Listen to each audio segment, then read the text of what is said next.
Bismillahirrahmanirrahim. Assalamualaikum warahmatullahi wabarakatuh. Innal hamdalillah nahmaduhu wa nasta'inuhu wa nastaghfiruh wa na'udzu billahi min shururi anfusina wa min sayyiati a'malina. May yahdihillahu fala mudilla lahu wa may yudlil fala hadiya lahu. Asyhadu an la ilaha illallah wahdahu la syarika lahu wa asyhadu anna Muhammadan 'abduhu wa rasuluhu la nabiyya ba'da. فقال الله تعالى في كتابه الكريم أعوذ بالله من الشيطان الرجيم بسم الله الرحمن الرحيم بل تؤثرون الحياة الدنيا والآخرة خير وأبقى. Saudara-saudara mahasiswa dan mahasiswi yang mudah-mudahan senantiasa diberikan kemuliaan oleh Allah Subhanahu wa taala. Pada hari ini insyaallah kita akan sedikit menyampaikan kelanjutan daripada beberapa materi yang tentunya biasa kita sampaikan pada tatap muka. Maka pada hari ini hadzal yaum ad-durusul lughatil arabiyyah kita akan mengawali terhadap apa-apa yang sudah pernah saya sampaikan. Saya akan kembali mengingatkan bahwa di dalam materi pembelajaran bahasa Arab kita ya ada 3. Apa saja itu? Ismun, fi'alun, wa harfun. Ya, maka beberapa materi juga sudah saya berikan, baik itu melalui psikologi maupun melalui grup WA ya. Coba mari kita mengingat kembali tentang apa itu dhamir, kemudian fi'il madhi, kemudian fi'il mudhari. Ya, pernah juga saya meminta untuk kalian menghafalkan ya tentang dhamir tersebut. Ya, sudah tertera di slide itu ya. Huwa huma hum, hiya huma hunna, anta antuma antum, anti antuma antunna, ana nahnu. Huwa yajlisu, huma yajlisani, hum yajlisuna, hiya tajlisu, huma tajlisani, hunna yajlisna, anta tajlisu, antuma tajlisani, antum tajlisuna, anti tajlisina, antuma tajlisani, antunna tajlisna, ana ajlisu, nahnu najlisu. Kemudian fi'il madhinya ya kita coba lihat sama-sama. Jalasa jalasa jalasu, jalasat jalasata jalasna, jalasta jalastuma jalastum, jalasti jalastuma jalastunna, jalastu jalasna. Itu ya salah satu ketiga ciri dari dhamir, kemudian fi'il madhi, kemudian fi'il mudhari. Baik, kemudian berikutnya kita akan membahas tentang fa'il. Apa itu fa'il? Dalam tata bahasa Arab, penyebutan fa'il atau kata kerja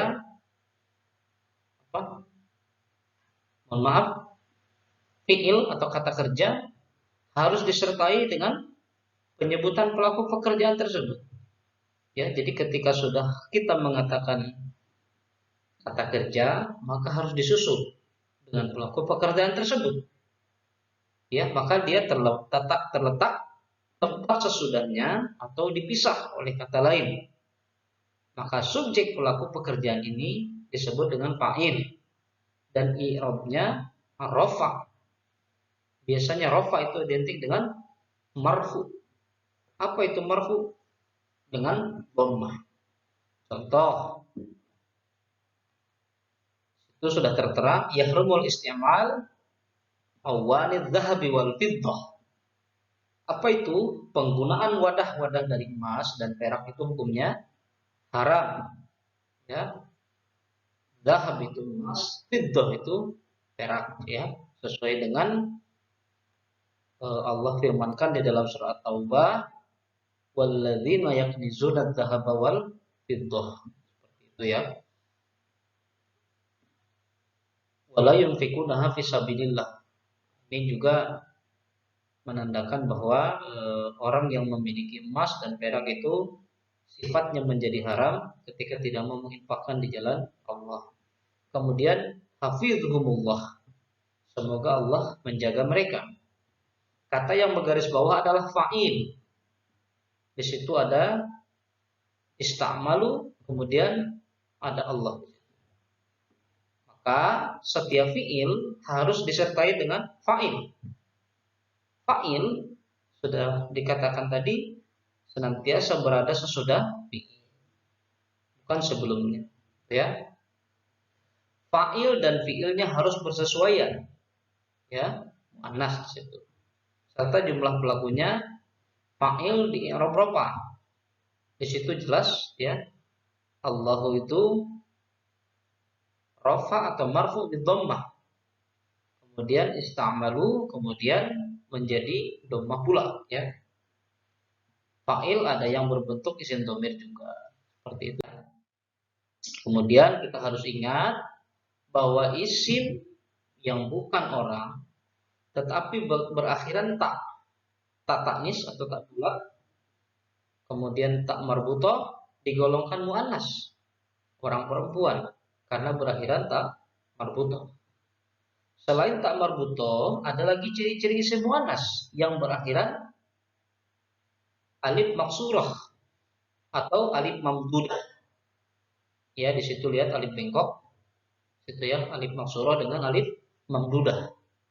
Secara sederhana dapat diingat untuk difahami bahwa isim yang berakhiran ta marbutoh, alif maksurah dan alif mamdudah berarti muannas. Seperti itu ya. Itu akan kita temukan banyak nanti di dalam Al-Qur'an. Ya, antara alif maksurah dengan alif mamdudah. Gitu ya. Apabila kalian menemukan itu, pertanda dia muannas. Contoh, at-tilmidzah al-husna. Nah, itu muannas. Ya, karena di ujung itu terdapat alif maksurah. Gitu ya. Kemudian as-sarra, di situ ada alif mamdudah. Maka dia sifatnya muannas. Ya. Kemudian isim yang berakhiran selain tak marbuto atau alif maksuro atau alif mamdudah berarti mudzakkar. Jadi selain ada yang tak marbuto tadi, ada alif maksuro, ada alif mamdudah, maka dia mudzakkar. Contoh kitabun. Kemudian masjidun. Oke, kemudian nasrun, pertolongan. Seperti itu. Kemudian kata yang sifatnya isim fa'il dan isim yang menunjukkan arti sifat atau keadaan terkadang kita temukan diberlakukan sebagaimana fi'ilnya. Dalam artian mempunyai fa'il yang dimunculkan. Contoh, sahibun rajulan hasanan khuluqan. Pergaulilah orang yang akhlaknya baik. Artinya di situ ada hasanan. Artinya baik, menunjukkan arti sifat. Dan khuluqun. Di situ juga memiliki arti sifat. Ya, fa'ilnya yang dimunculkan. Seperti itu ya. Jadi sigot isim fa'il tadi menunjukkan arti sifat atau keadaan terkadang akan kita temukan sebagaimana fi'il. Itu ya. Kemudian kasus fa'il yang muncul bukan merupakan tuntutan kata kerja. Seperti contoh di atas ini sering ditemui muncul dari kata yang berstatus sifat sababi, mubtada, serta khobar. Oke, nanti itu akan dibahas masing-masing, gitu ya. Ingat, jamak taksir yang isinya bukan orang dianggap isim mufrad yang muannas sehingga penggunaan fiilnya sama dengan yang dipakai untuk yang mufrad muannas. Contoh, wa tadhuru juludul maitati bidibagh illa jildal kalbi wal hinjir. Ya, kulit-kulit bangkai bisa suci dengan disamakan anjing dan babi. Itu ya. Kemudian isim-isim yang sering muncul berstatus fa'il diantaranya. Satu, isim domir. Contoh, hadaral ustadu. Ini statusnya fa'il. Kenapa berstatus fa'il? Lihat di garis bawahi. Ya, hadara itu adalah telah hadir. Ya, telah datang. Itu adalah fi'il madhi atau mudhari. Oke. Kalau telah itu fi'il madhi. Fi'il itu ya, hadara. Kemudian al-ustad itu fa'ilnya. Ya, penjelasan dari fi'il tersebut. Maka di situ di akhir dikatakan hadorul ustadu. Du itu menandakan rafa atau nasab rafa atau marfu bidhammah. Kemudian yang kedua, Muhammadun yaghsilu. Muhammad itu isim.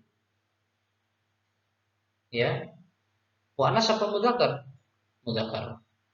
Yaghsilu berakhiran dengan rafa atau marfu bidhammah. Ya, kemudian ada isim mausul. Apa yang di situ dikatakan isim mausul? Yubtilus sholat ma yubtilul wudu. Hal yang membatalkan wudu juga membatalkan sholat. Di mana isim mausulnya?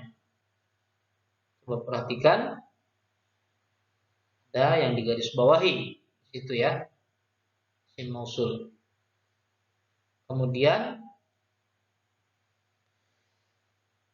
yang berikutnya adalah fi'ilul muawwal, yakni fi'il mudhari, af'alul khamsah, fi'il madhi yang diawali huruf an.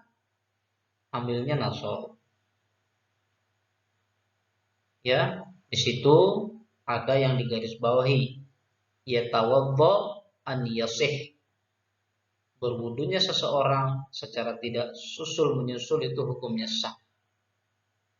Seperti itu, ya. Kemudian selain fa'il, ada beberapa lagi status kata yang dikategorikan i'rab rafa. Jadi ada beberapa lagi yang dikategorikan i'rabnya rafa selain fa'il. Supaya lebih mudah diingat, ya ada di bawah ini pengelompokan status yang i'rabnya rafa. Satu, fa'il. Partisip aktif, subjek kalimat verbal aktif. Dua, naibul fa'il. Kemudian mubtada, khobar mubtada, isim kana, khobar inna, dan lain-lain. Ini semua nanti akan kita bahas. Baik. Kemudian berikutnya adalah kita masuk kepada fi'il muta'addi, fi'il lazim, dan maf'ul bih. Semua akan kita bahas ya, maf'ul bih. Apa itu fi'il madi? Apa itu fi'il muta'addi? Apa itu fi'il lazim? Apa itu maf'ul bih? Fi'il muta'addi adalah kata kerja transitif. Sedangkan fi'ilul lazim kata kerja tidak transitif. Contoh, nasoro telah menolong, fataha telah membuka. Nama tidur, jalasa duduk. Maksudnya apa? Status objek dari bahasa Arab maf'ul bih tersebut dikategorikan ke dalam kelompok i'rab nasab. Maf'ul bih dapat didefinisikan dengan pernyataan sebagai berikut. Maf'ul bih yaitu isim yang penyampaiannya didahului oleh objek pekerjaan. Maf'ul bih di i'rab nasab. Penyebutan maf'ul bih biasanya ditulis sesudah nasab. Contoh, Nasara Zaidun Khalidan. Seperti itu, ya. Mohon harap dimengerti. Terima kasih. Assalamualaikum.